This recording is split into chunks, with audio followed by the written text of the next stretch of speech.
another Dandy World's AU called Sweet Blood. And funny enough, it kept popping up on my homepage, and it's from a YouTube channel called Star Leah Dub, who is a phenomenal voice actor, by the way. Now, the original comic was made by Chudo, I'm going to call him, over here on TikTok. And this one has a twist. Since Dandy's World is already kind of an infection AU, with the Twisted running around attacking other toons, this AU does something a bit unique and offers up this idea called Sweet Blood, which only some toons have and other toons will begin craving, turning bloodthirsty. But let me explain how this actually happens. Now, in chapter 1 of this AU, we see a character named Devin hard at work here until this person named Sam rushes into the room and starts screaming at him. Apparently, these humans, along with the toons here, work in a movie studio and they are producing a cooking show, with Dandy and Sprout being the main characters / headliners. But it seems like Dandy keeps changing the scripts, which is why Sam is so upset here, even getting to the point where they're ready to punch Devin in the face. But before things can really get out of control, a person who seems to be their boss comes into the room and breaks them up, demanding that they act with some professionalism. But more important than that, he tells them if the problems between Sprout and Dandy continues, they're both going to lose their jobs, since they are the handlers for these toons. And while Sam just storms away, Devin starts plotting immediately. And we get to see the start of his plan when he goes to speak with Dandy. And by the way that he grabs them here, I thought that he was really about to lash out, but he does something even worse. He tells Dandy that he needs to get rid of Sprout. And he isn't just talking about getting Sprout off the show, but rather out of this life. And of course, this freaks Dandy out because he and Sprout are friends, even though they bicker from time to time. But Devin makes it clear that Sprout isn't Dandy's friend, but simply a crybaby. And if Dandy doesn't get rid of him, Devin is going to lose his job, even going as far as to scream at Dandy that he's giving him an order. But instead of obeying, Dandy just tears up and runs away, unwilling to snake out his friend. And for a moment, it looks like Pebble is going to run after him, but Devin stops him, praising him for being such a good boy, and then giving him a strawberry. And this is where the AU starts to get a little diabolical. The toons are only given certain foods because their handlers don't want them to start getting a taste for their own friends. So in this case, Devin is giving Pebble a strawberry in the hopes that the dog will then go and take a bite or two out of Sprout. And based on this dark image of Sprout here, I can guess that they're going to have an encounter real soon. Now, at the start of chapter 2, we see Pebble wake up, and of course he wants a bone. Seeing that his friend is hungry, Sprout goes over to pet him and get him some breakfast. But then we see Pebbles actually start sniffing his arm, and then he opens his mouth. And for a moment, I thought that he was going to give like a cute little playful bite, because he looks very innocent here. But to my surprise, he gives Sprout a walking dead chomp. So good and tasty. And of course, Sprout starts to scream for help, alerting all his friends and causing them to run over, with Cosmo being the first one on the scene. But instead of getting Pebbles off him quickly, Cosmos kind of panics and freezes, and he doesn't move until Sprout screams that he needs him. With that, all the toons come together to grab Pebble and rip him off Sprout. And as you would imagine, Pebble took a chunk of his flesh with him. And I love how that voice actor kind of made this little cute humming sound here when Pebbles is walking away with the flesh. Which, when you think about it, is so out of place considering the violence that has just occurred here. I also find it hilarious that when Sprout gets mad, he starts speaking in Spanish. Now, after a short argument with Dandy where he was able to calm Sprout down, we then cut over and see him being bandaged up. And while this is happening, we learn how some of the toons were created. Apparently, Delilah made some toons using edible ingredients, and this is why all the toons have very strict diets. When Devin fed Pebble the strawberry, he allowed him to get a taste for something only the edible toons have inside them, and that is a thing called sweet blood. Another important detail that is revealed here is that once Pebbles actually smelled the sweet blood, he started acting rabid, as if he was starving and Sprout was the only thing that he could eat. And the reason that Sprout and Cosmo look so freaked out here is because they started to understand that this could happen with the other toons as well if they learn about the sweet blood. And while Sprout tries to put his fears to rest by saying that they just need to isolate Pebble and keep this secret from the others, I believe that if Devin really wants the other toons to go after Sprout, he may introduce sweet blood to them just like he did with Pebble. And as we see here, Dandy seems to understand Devin is behind this as well. In the next scene, we see Pebble is still chewing on Sprout's arm meat, and then we see Goob come and pick it up. And it seems like he immediately becomes bloodthirsty and uses his ability to try and grab Cosmos to pull him to him. But before he can take a bite, Tisha comes in clutch with a punch to the jaw. And I just want to point out that when we freeze the frame here, we can see that Sprout's blood is all over Goob's mouth here, and he also looks much more vicious after consuming it. Now, after seeing Goob try to literally eat Cosmo, Sprout gathers everybody up and tells them that they need to get out of there. But as they're running, we see even more Toons have consumed the sweet blood, specifically Scrap and Gigi. And while Sprout is trying to get away, Scrap uses her tail to wrap around his scarf. And once they drag him to the ground, they say, "Oh, Sprout, we're hungry." Luckily, Dandy and the others are able to find V and Astro, and my boy wastes no time using his powers to get Sprout out of danger. And once he gets his bearings, he tells all his friends that they're basically being hunted by the non-edible Toons and that they need to find Ginger and Shrimpo and any other Toons that would make a good snack before Goob and his crew can get to them. And even though Astro and some of the other Toons want Sprout to hide, he refuses, saying that he needs to warn their friends. And honestly, I have a lot of respect for him here. I think a lot of people in this situation simply would have looked out for themselves and hid. But he also makes a very good point when he looks at Cosmos and he says, what if they try to eat your cousin? Who, of course, he's talking about Ginger. But this doesn't seem to actually get through to Cosmo the way that he thought it would. And the only person really willing to go out and look for the other Toons with him is Dandy. And while Sprout isn't thrilled about this, he has to take whatever help he can get. Now, before the two of them head out, we see Cosmo give Sprout his bracelet, and he promises to stay safe while Sprout is away, especially because he's the only edible Toon in the group that is staying behind.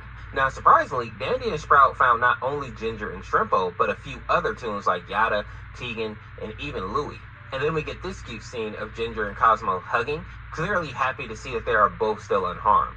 And while the two of them are catching up, we cut over to Tegan and Glisten, and he starts asking about Toodles, obviously believing that she may be craving sweet blood just like the others. But Tegan refuses to believe that and decides that she's going to go out and find her because she's just an innocent little girl. Their argument ended up getting so loud that they got the attention of the others, and we see Shrimpo come and grab her wrist, saying that she shouldn't go because it'll just give the crazies an opportunity to attack her and taste more sweet blood. And he also makes it clear that none of them will be able to come save her if she gets into trouble. But just like with Sprout, T would rather die than let an innocent child get hurt out there.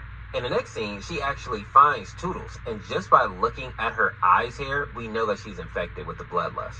But Tegan is too trusting to see it, and she ends up getting her cup head broken and all the sweet tea drained out by Toodles. And then we fade to black. In the next chapter, we see that V has gone missing, and when Boxton pops up, Sprout tells him to go find her in the kitchen.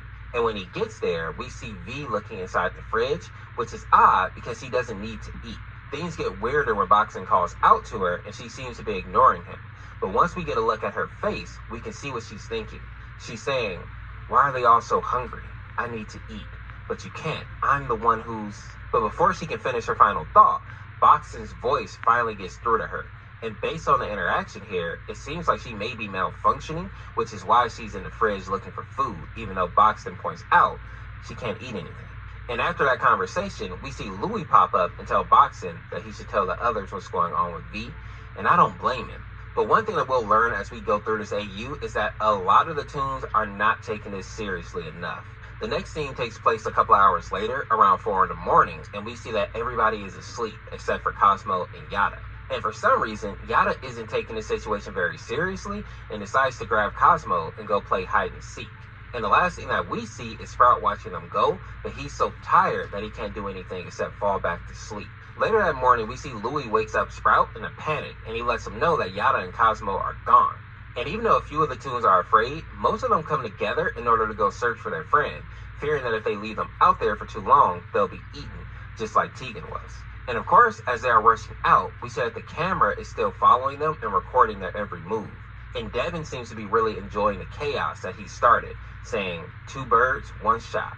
Sounds fun." After that, we cut over to the Toons searching for Cosmo and Yada, and surprisingly, they find Yada fairly quickly, but Cosmo is nowhere in sight. And they can't even question Yada because she's dead asleep. And honestly, I don't know why everybody in this AU sleeps like the dead, but it seems like a bad trait to have in an AU where everybody's trying to eat you. Now, after realizing that they have no idea where Cosmo can be, the team starts arguing about if they should head back to their safe zone or continue looking. And we see that Sprout feels guilty about not being able to stop him from leaving. And while he's beating himself up, he hears a slight gargling sound in the distance. And when he runs over, we see this image.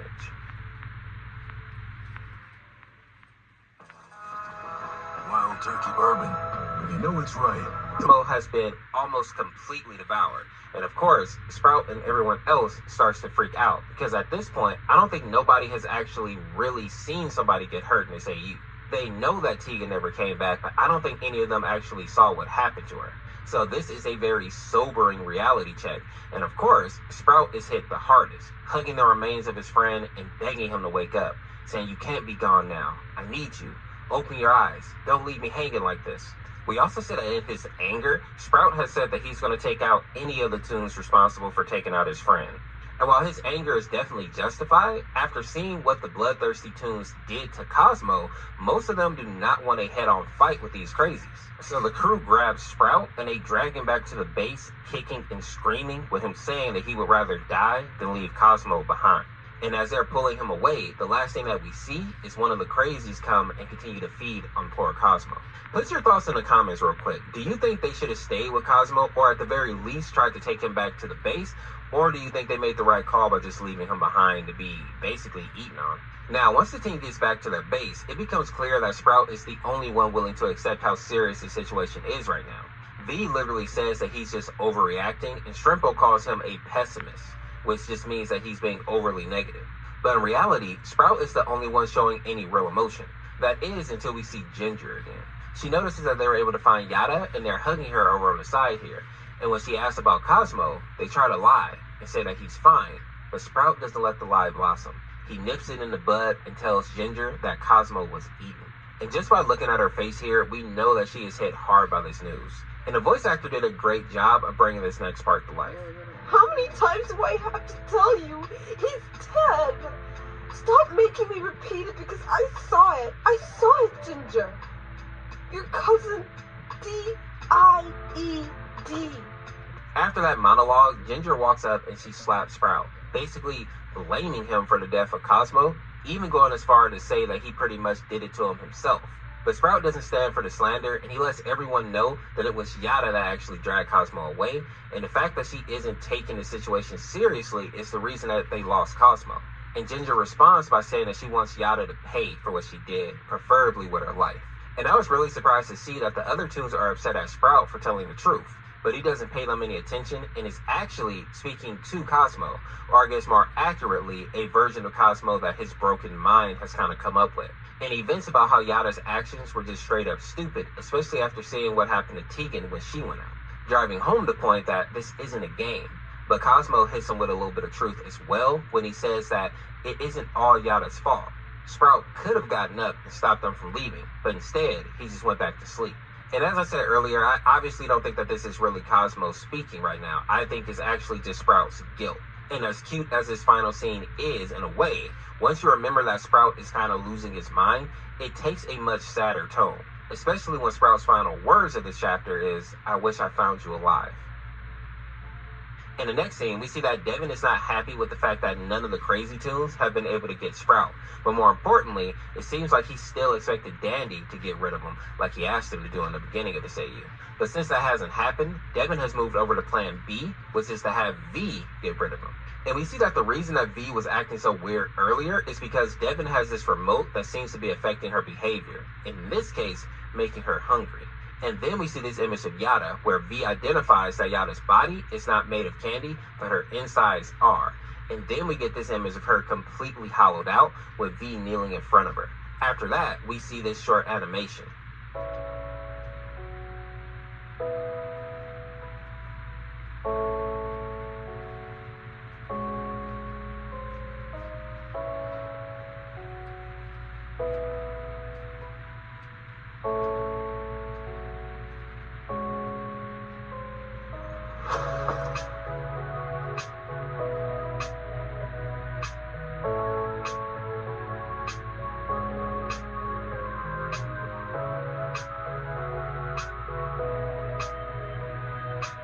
Now, a couple of things really stood out in the animation. The first being that the version of Cosmo that Sprout has made up in his mind was actually trying to protect him here, showcasing again just how much this whole situation has really affected Sprout.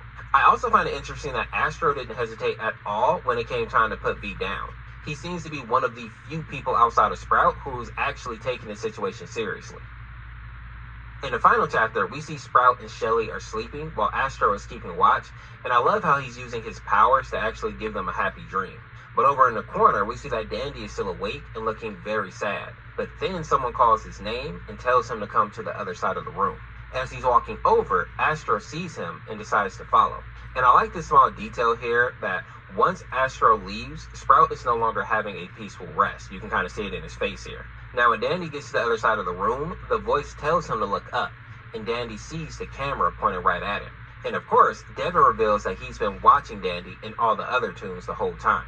And I find it funny that since Astro doesn't see the camera, he thinks that Dandy is going crazy here. But as he listens closer, he can hear Devin talking through the camera and telling Dandy that if he would have just gotten rid of Sprout when he asked, no one else would have had to die. And hearing this, Dandy is starting to break down, asking where Delilah is. And this is where we learn that no one's coming back to this building until tomorrow. And since Devin knows that he's getting fired, the only thing he wants now is to see Sprout perish. Now, while Dandy is freaking out, telling Devin that he's going to pay for what he's done, Astro comes out of the shadows and starts to question Dandy, wanting to know if he was really going to take out Sprout. But before Astro can respond, Devin chimes in again and says, "I don't think you'll have to wait until tomorrow to say goodbye to your dear friend." And then we hear Sprout scream in the distance, forcing Astro and Dandy to rush back over to the group, not wanting anybody else to get eaten. But as they're running back to their safe zone, we see a bunch of the crazies come out of the shadow, sweet blood all over their faces, and their eyes are blood red. And the final thing that we see is Devin telling them to follow, meaning that Astro and Dandy are going to lead these guys right to the safe room. But surprisingly, when we do cut back over to Sprout, what we see is him barely opening his eyes, and what he sees is Yada and Tegan after they had been attacked. And of course, seeing this, he starts to freak out a little bit. That is until he hears some moaning in the distance, and he looks over to see that Ginger and Shrimpo are also tied up. And even though this is clearly not a funny situation, I do find it kind of funny that there's a little pamphlet here that says food on it, just in case anybody was confused on what was about to happen to these two. And seeing that his friends are in trouble, of course he goes ahead and grabs a knife and says that he's going to get them out of there. And after he actually cuts them free, for a moment he thinks that everything is going to be okay, until he opens his eyes again and sees that his friends are gone, the only thing left in their place being Sweet Blood. And then he starts to see the table that he was on start to crumble piece by piece. And all that there is in the background is darkness, almost as if he's about to fall into nothingness. And then we see him start to plead with nobody in particular, saying, "No, please stop. I don't want to die. Help me, please."